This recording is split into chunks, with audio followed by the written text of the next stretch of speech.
It's a deal then.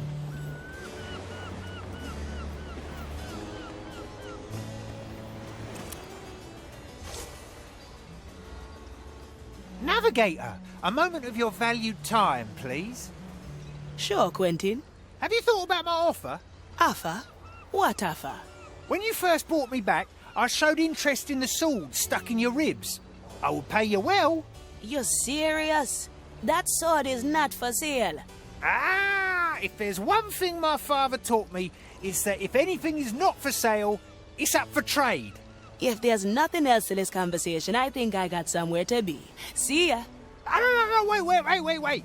What about your hat, then? Surely it isn't as sacred as that sword. No, of course not, but... That's what I thought. You know, I've got a great piece of ornate rope here I'd like to... Oh, wait a minute. Some of my curses are missing. Damn it. Oh, no. It's gone too. Curses? You saying that rope was cursed? Ah, aren't we all? Unfortunately, I don't have time to clarify. Maybe one of the skeletons got their hands on my stuff. Wouldn't know how, but it never hurts to check. Let's see if any one of them is acting strangely.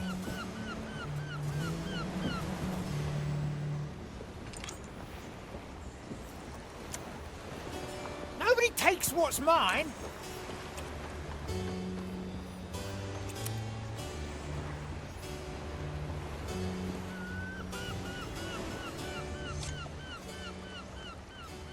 Tied. Ah, yes! That is a devious little rope. The ornaments are beautiful, but it does have a tendency to entangle its proprietor.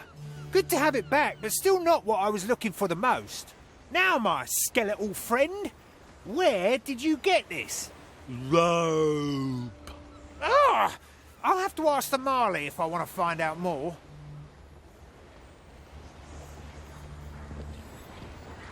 Finders keepers, right?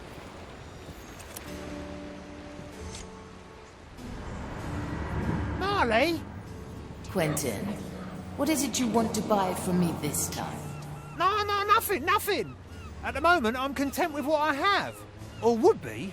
You see, some of my belongings are unfortunately absent from my chest. Are these belongings perchance cursed and/or extremely dangerous? You know, I'd argue that mostly depends on who handles them and in what circumstances. So, yes. Yes, on both accounts. One of the skeletons was already entangled in a particularly nasty rope of mine. Do you think they could have pried my chest open? No. I would be aware if they put their collective mind to such an effort. Yeah. Ordinarily, piles of bones can't open my chest anyway. I'll keep my tendrils out for these items. Come back to me another time. I will. Thanks, Marley. Well, not much to do for now. Let's hope that Marley finds something before more damage is done.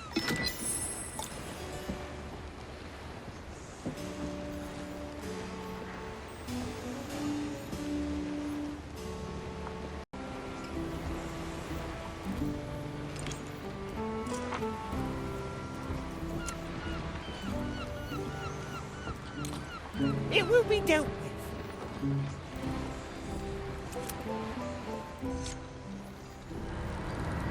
Marley, I'm back. Anything you could unfurl? Yes, I believe so. At the stern, there's something weighing down heavily on my deck. If I was any lesser being, it would have cracked it long ago. Ah, yeah. I have an inclination of what that could be. First someone steals my curses and then releases them on deck. Who and why? It reeks of malice and ill intent. As far as I could tell, that's just a general smell around here. You ought to interview those that bear the stench the most. Pete, and the nameless one? The heavy thing seems to lie at their feet. Unfortunately, you might have to start a conversation with them. Don't let their foolery blind you, though. They're full of trickery and deceit. Ooh, well, that's just how I like my customers.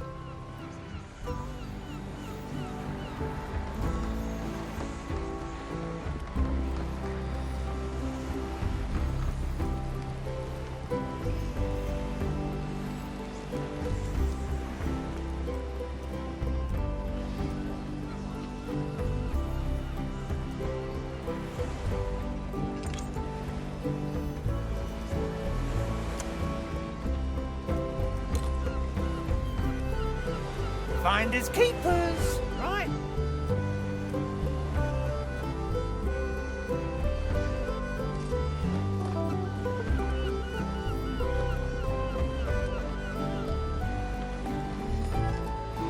Nobody takes what's mine.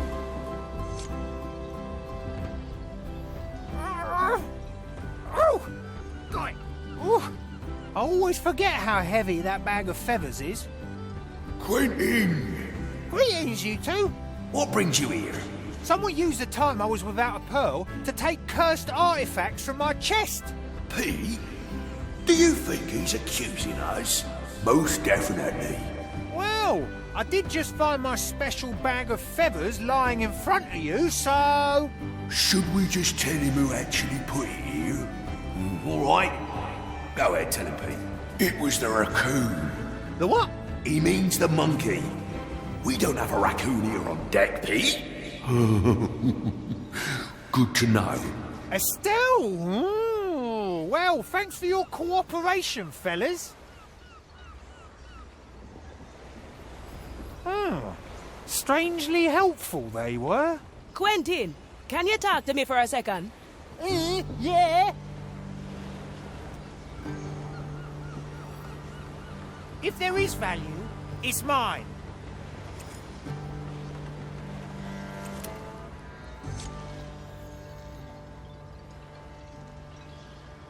Look, I found these nice earrings, but since I put them on, I've been stumbling around like it's my first day on deck. Ah, my earrings of unbalance. Wait, I'll get them off you. Should I relieve you of the sword as well? Would you like to be stabbed in the chest? Depends. Which chest? Not the one you're thinking. How's your search going anyway? Well, I've talked to Pete and the Nameless one. They're involved, aren't they? No, I don't think so. They've actually been somewhat helpful. But I have to be on my way. Let me know whenever you find something that makes you feel queasy. Sure. Good luck, Quentin.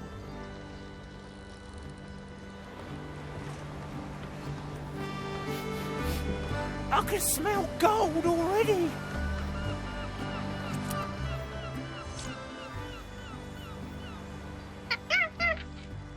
Golden greetings to you as well, Estelle. Yes! Congratulations! You robbed me! Now kindly return my items. Returning them means giving them to me, in my hands, and not put them all over the Marley. Most importantly, where's the pen? Do you know how dangerous that bloody thing is? You want to trade me for something I technically already own? You stole it! You don't own it, Estelle! All right. I stole that pen too. Well, I'm sure there's some trinket I can offer you. I got a golden banana somewhere here that, There's no prize that will make me hand my head over to a monkey. Look, what about this deck of cards that guarantees you triplets every time? And, for good measure, I'll throw in a couple of old Aztecan coins. The nice ones with the little skulls on them. The skull is not going to happen, Estelle. Look, let's end this here before I succumb to your lunacy. Just don't, for goodness sake, put the pen anywhere stupid. I'll find something that tingles your little monkey paws.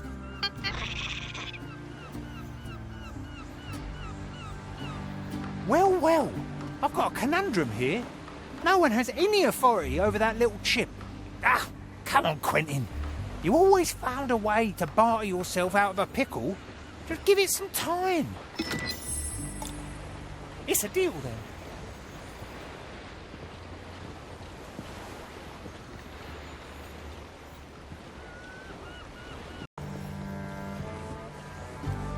If there is value, it's mine. Quentin, you've returned. Indeed. You still weren't able to retrieve the entirety of your cursed artifacts. No, it turns out Estelle is the culprit.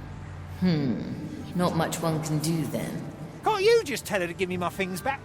The monkey's soul is its own, which means even if one controls me, my doors do not open for them. A clever safety mechanism implemented by Mordecai himself, which unfortunately makes her completely oblivious to most of my commands. Do you know any other way around her?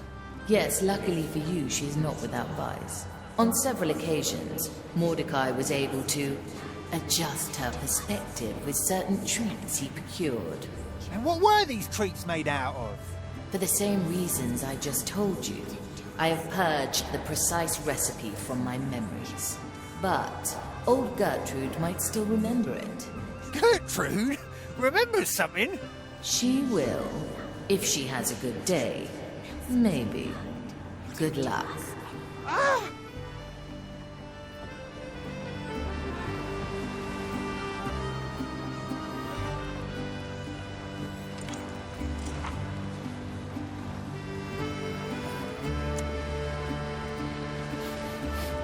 I can smell gold already. We need some music. Gertrude? So, Reginald, my dear fish, so nice of you to visit again. It's Quentin. I apologize, Toya. My vision has worsened over the centuries. Now, what brings you to my bower? The Marley said you'd know something about monkey treats. Always after new recipes, aren't you? But a treat for a monkey? Well, I think I remember something, but, But, what? I've got this terrible, terrible backache. It's so hard to concentrate. There are things stuck all over my back.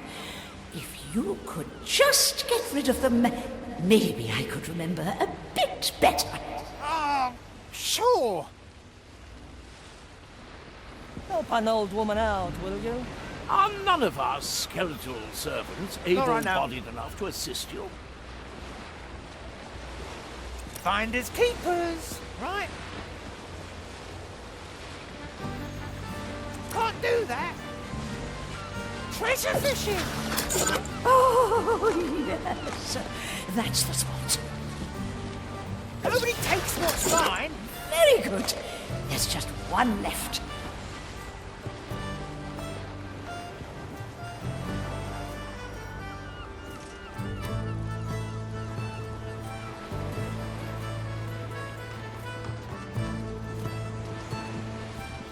The line is sturdy.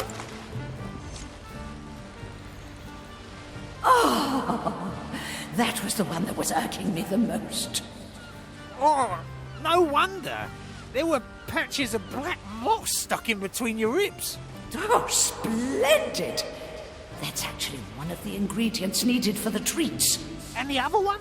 Soul crab shells and old-fashioned grog.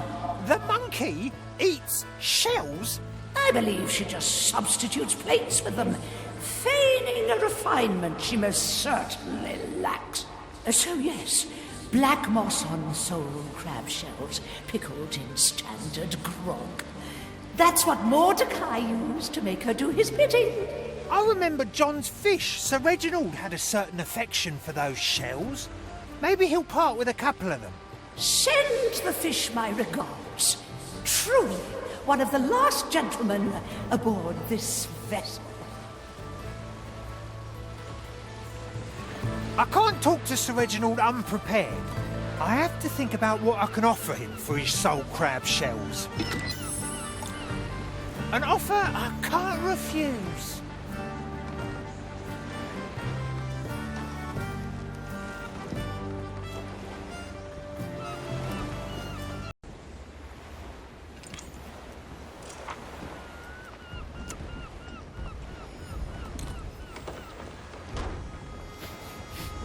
I can smell gold already. There are entirely... Greetings, John. Ah, look who's visiting us, Sir Reginald. No other than Quentin Albers. Greetings. Say, John, have you cleaned your anchor recently? I think I spy a couple of engravings I missed before.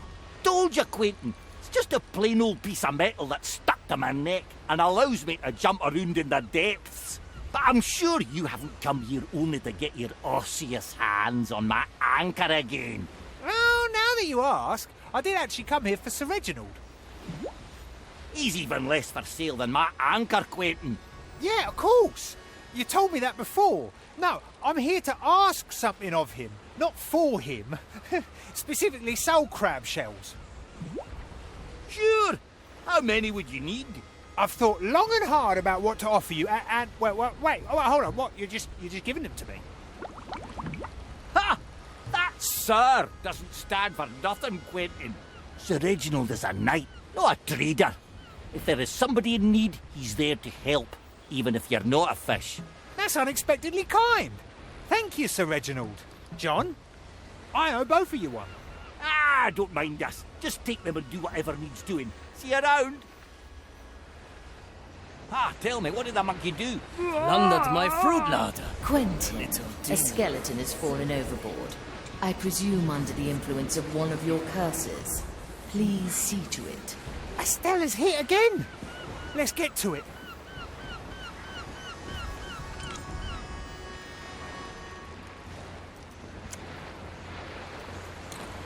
If there is value, it's mine. Will it yield coin?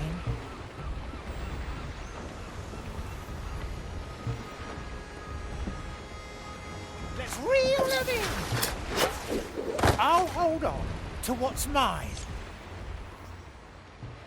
There you go. Thanks. Oh, and you got my golden grimoire of erratic behaviour. Why don't you just hand it over to me? I promise you feel a lot less inclined to jump off the boat after that.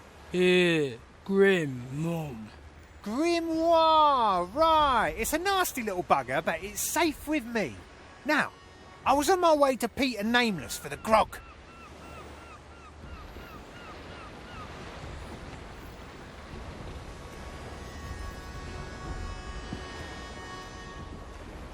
Nobody takes what's mine.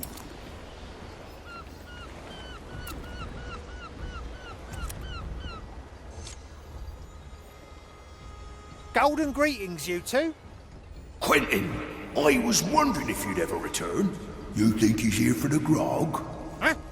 You knew about the treats? Isn't that knowledge a sort of secret? Of course. Yep. I'm not even going to ask. Now, about the grog. It'll be yours under one condition. Oh, here it comes. After you've met with Estelle, come back to us. And? And? No and. Just come back and talk to us. Ah. Yeah, well, that offer smells worse than the grog you two are brewing, but I'll keep you to your word. I'll get back to you after I've met with the monkey. That's all there is to this arrangement.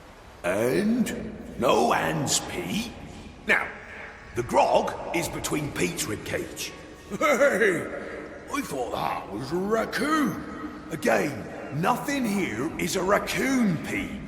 Now, get the grog down there, Quentin, and it's yours.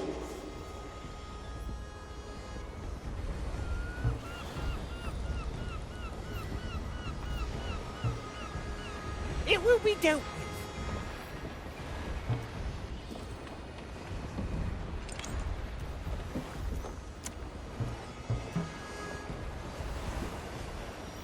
It's a deal then.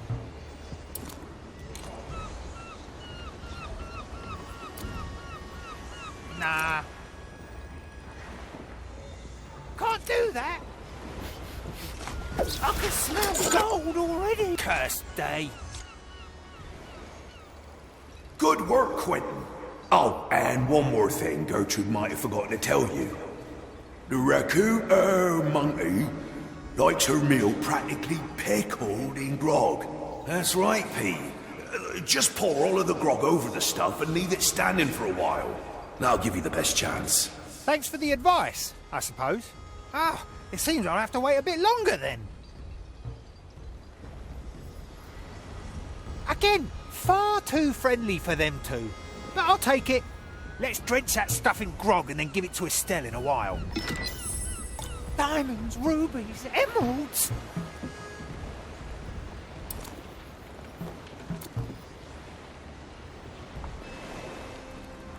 It's a deal then.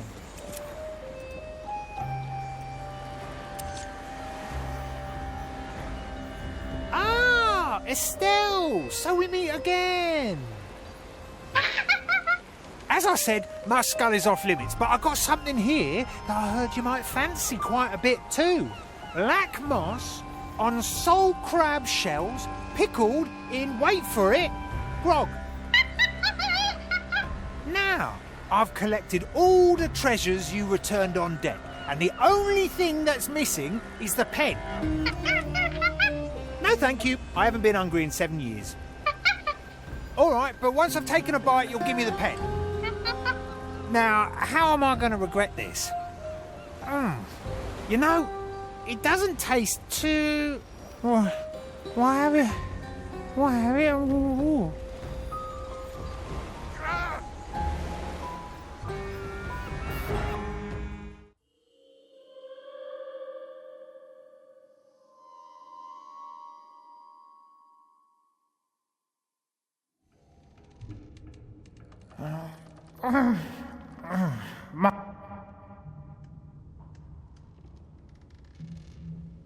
Let's reel them in. Thank you. I can smell gold already.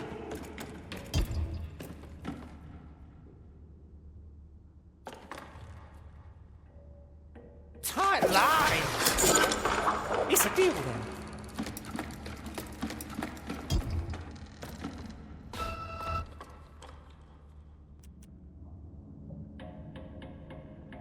An offer I can't refuse.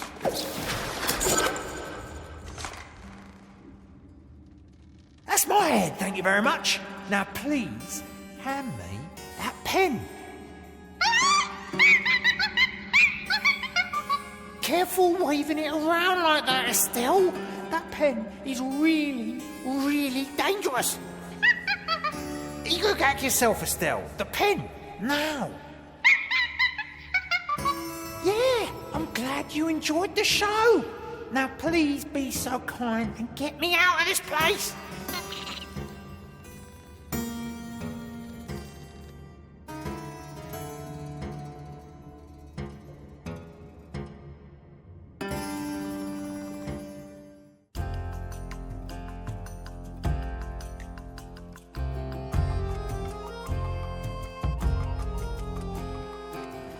Good. I finally got all my things back. The only thing left to do is speak to Pete and the Nameless One. Don't want nobody spreading the word that I'm not holding up the ends of my bargains. Finders keepers, right?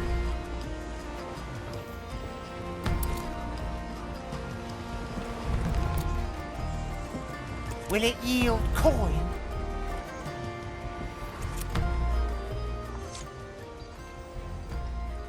Greetings! I'm here to honour my part of the bargain.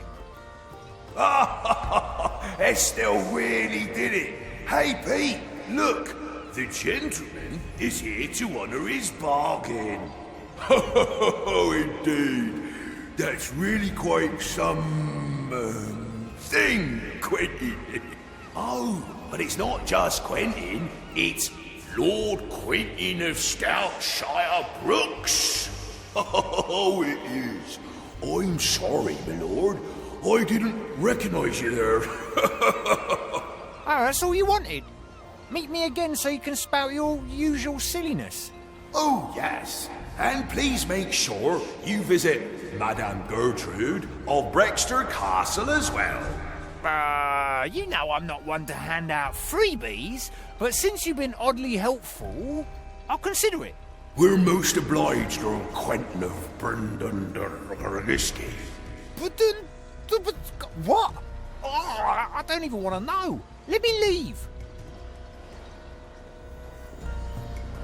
Those fellows. Someday the Marley has to remind me how they got here in the first place. Well, let's see to the old woman then.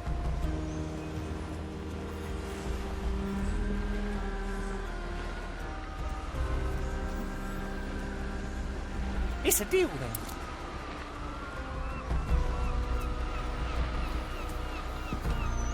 Gods later? Oh, you're on me. Diamonds, rubies, emeralds.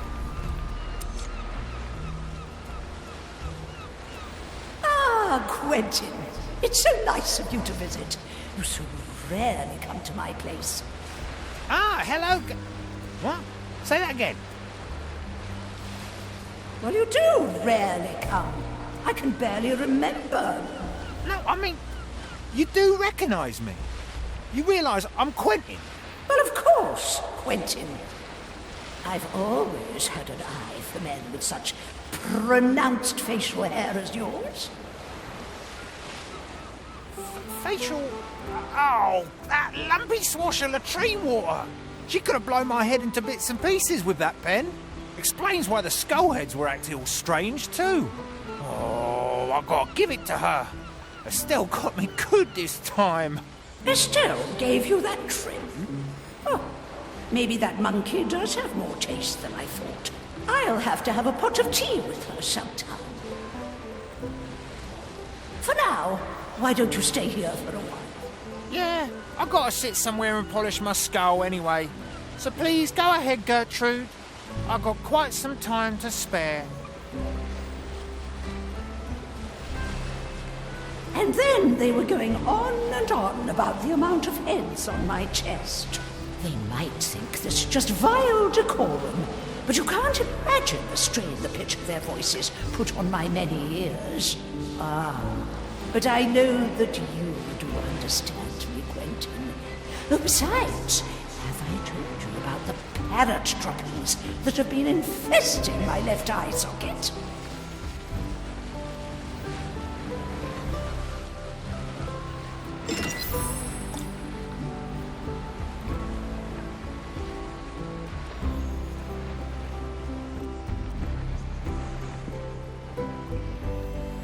Nobody takes what's mine.